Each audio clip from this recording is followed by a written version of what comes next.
Hello folks and my dear lovely students. As you all know that boards exam are approaching soon. So here is a short video on how you can attempt the English paper. I can't say that you have to score more than 90% or more than 95%, but this is a short video how you can attempt and you can gain some marks. First, सबसे पहला confusion बच्चों में रहता है कि ma'am कौन सा section पहले अटेम्प्ट करें. पहले सेक्शन आप वो अटेम्प्ट कीजिए, सेक्शन सी लिटरेचर. लिटरेचर सारा इज इन योर माइंड, ठीक है, सब कुछ आपके माइंड में है. आंसर्स लिख लो फटाफट. अब लिटरेचर को अटेम्प्ट करने का एक क्या सोल्यूशन है सबसे बेस्ट, भाई हर चैप्टर की समरी याद करो. मैं हर स्टूडेंट को यही बोलती हूँ, डोंट डू रट्टाफिकेशन in literature, just read the summary like as much as you can.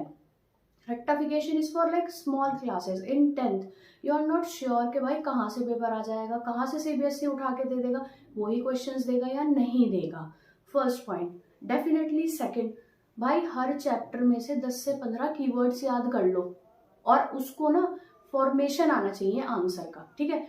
जब आप आंसर लिखेंगे बोर्ड्स की शीट में, then highlight the important points. जो आपके इंपॉर्टेंट पॉइंट्स है ना उसको आप हाईलाइट करो, which is related to the summary of the chapter and the theme of the chapter, the central idea of the chapter, ठीक. After that you have to attempt section B. भाई literature कर ली ma'am, literature attempt करते करते लिखते लिखते हाथ दर्द हो गए. अब आप सेक्शन बी पे आइए, ग्रामर एंड राइटिंग स्किल्स. कुछ नहीं करना. For grammar practice tenses, direct indirect, active passive, editing, omitting, everything.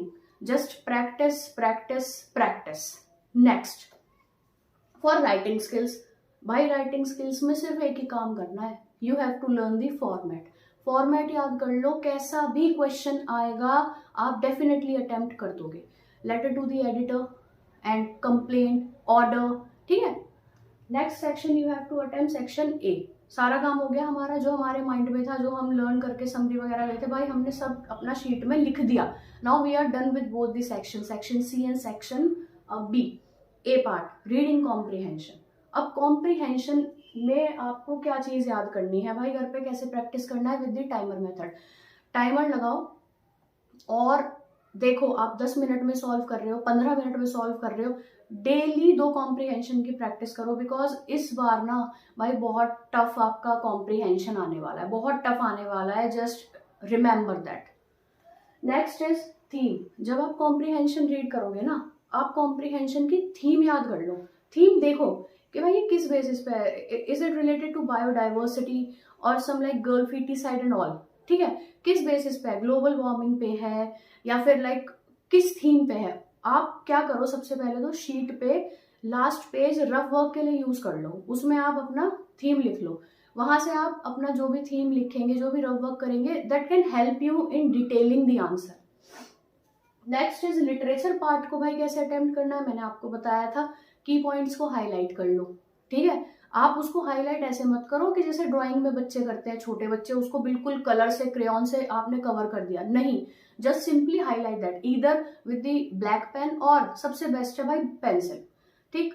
Grammar में अगर हम बात करें, practice makes a man perfect and also a women, ठीक है. अब इसके बाद अगर हम बात करें ओवरऑल पेपर की, तो बच्चे क्या करते हैं ना, अगर आपको किसी वर्ड का मीनिंग नहीं पता, स्पेलिंग नहीं पता, भाई नया वर्ड मत लिखो, क्योंकि वहां जो एग्जामिनर्स बैठे हैं ना, वो 1 साल या 2 साल से कॉपीज नहीं, शीट नहीं चेक कर रहे, उनको पता नहीं कितने साल हो गए हैं. They are much more knowledgeable than you students. So जितना आते हैं शब्द, वो वोकेबलरी जितनी आपकी है, just be in that limit. उसको क्रॉस मत करो when it comes to spelling और दी मीनिंग्स, ठीक है. Don't test the knowledge of an examiner. Secondly, जब आप राइटिंग स्किल्स अटेम्प्ट करेंगे, भाई वहां पे वर्ड लिमिट दे रखी है, किसी आंसर में वर्ड लिमिट, क्वेश्चन में वर्ड लिमिट दे रखी है लिटरेचर के, don't cross the word limit. Marks कटते हैं, बिल्कुल कटते हैं, ठीक. तो अगर हम बात करें, ये आपका हो गया आपको इंग्लिश एग्जाम कैसे अटेम्प्ट करना है. दूसरा, don't show off when you are attempting the paper, don't show off your English skills, ठीक है. एग्जामिनर को पता है कि भाई बच्चा किस स्टैंडर्ड का है, आपका आंसर पढ़ते ही समझ लेगा भाई अच्छा बच्चा इस हिसाब की इंग्लिश अटेम्प्ट कर रहा है या कर सकता है. उसका पेशेंस का टेस्ट मत लेना, ठीक. अटेम्प्ट करो, अच्छे से करो, जितना आता है उतना करो, कोई आंसर नहीं छोड़ना। भाई कुछ मत कर, समरी तो लिखा आंसर की, उसी में ही मार्क्स मिल जाएंगे, ठीक है। ये तो आपका हुआ कैसे आपको अटेम्प्ट करना है। नेक्स्ट, इसके बाद अगर हम बात करें भाई अभी कितना दिन बचे हैं, लाइक मोर देन 60 और लाइक 60 डेज, उसमें जितना प्रैक्टिस कर सकते हो करो।